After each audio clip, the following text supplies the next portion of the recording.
Well, good morning from Dynodaze. Today we have this black FN2 in for a remap. Now this is actually a map tweak because we've mapped it prior to this, but we wanted more power. Richard advised that the Miltech catback system was quite restrictive. So our plan today is, now that it's got a Tegular system on it, is to see that that flow has been, or that flow restriction has been removed.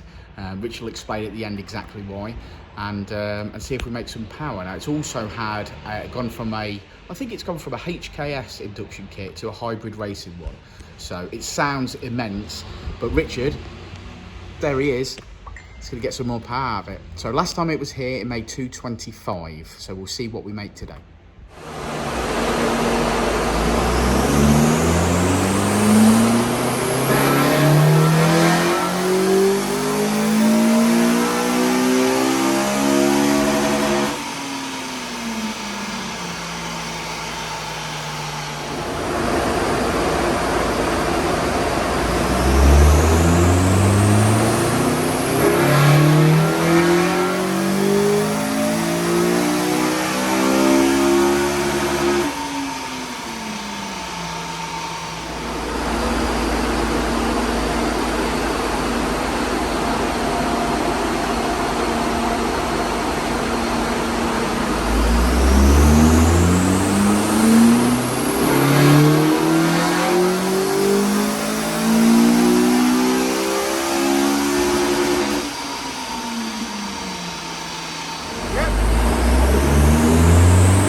Well, you can read off that list. We can read off the list. Just before we start, this FN2 is beautiful. It's been here before. It made 225 brake horsepower the last time we seen it.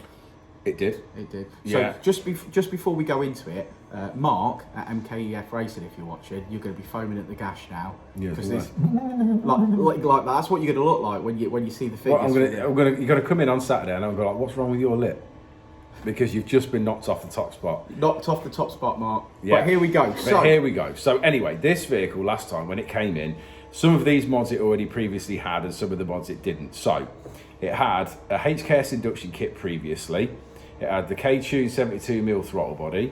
It had a Skunk 2 Pro Series inlet. It had the FD2 oil pump. It had the Toda A2 cams. The CPL 4:1 manifold. Yeah. And it had the Miltech twin exit catback exhaust. That car, this car left at 225 last time when it left. We suggested, or Richard suggested. Yeah, I suggested that the exhaust was a little bit restrictive and the intake, whilst functional, wasn't necessarily the best. So the changes in which he's made a change to the hybrid racing big bore induction kit. Yeah. Available on the website. Available on the website, which is what Mark's just fitted. And he has changed to the Tegular 70mm exhaust, which is what it's changed to. So Mark's got the 3-inch TDI. I think it's got the 3-inch TDI exhaust, good exhaust. But this guy's gone for the 70mm Tegular, which is still my favourite exhaust, and certainly in my opinion, the best quality for these cars. So that's what he's changed. He was expecting 235 today, or he wanted 235, that was expecting, and we finished on 241. 241. 241. I think there was a point something in there. So let's go for the point. I'm going for the point. It was 241.6, which knocks Mark off the top spot by about 1 brake horsepower. Yeah. So that will ultimately upset him, and I won't laugh at him at all. So this car's done great. The only thing I can pick with these, the bit I don't particularly like myself, is the ridiculous rev hang that you get off the K2 72mm throttle body. Clearly it's working, it's making power, no question, but as it starts to self-learn after you've flashed it, you know, you can rev it and it will just sit there at 5,000 and doesn't drop until the wheel speed drops, which would be really annoying on the road. We've got a solution for that, we think, though. We think we've got a solution. We spoke to many people in the industry. There is unfortunately no facility within the Ecutek software to calibrate or recalibrate Or the Honda. or the Honda, the throttle body, which is really annoying because, like for example, in the you know, if you're doing the older stuff like the EP3, you always calibrate the throttle body. You set it at 0, you set it at 100%, so it knows where it is. Now, if we could do that with this, I'm sure that would alleviate the problem. But the facility's not there, and we can't do it. So we spoke to the all-seeing, all-knowing Mr. Paul West, and he suggests he was on his bloody hollybobs while a busman's holiday. I think he's in Cyprus. I think he is, yeah. So yeah, we spoke to him, and after quite a bit of conversation, they've tried doing several times, taking the motor and the gubbins from the original throttle body and then fitting them into the bigger one, so that the calibration and everything for the motor is still the same, but then obviously you get the advantage of the bigger throttle body. So that's something we're looking into and we're going to do. We're not necessarily going to obviously mess around with this car. It's functional and the guy's happy with it and it's doing what it needs to do, and clearly it's made the power today. Yeah. So I think that's about where else you have, Raf. Yeah, we mentioned that this is more powerful than Mark's, didn't we? I think we did. Yeah. Shall we just mention it again? Yeah. This has beaten Mark's car. Yeah, so MKEF Racing on YouTube. Yeah. 1 brake horsepower.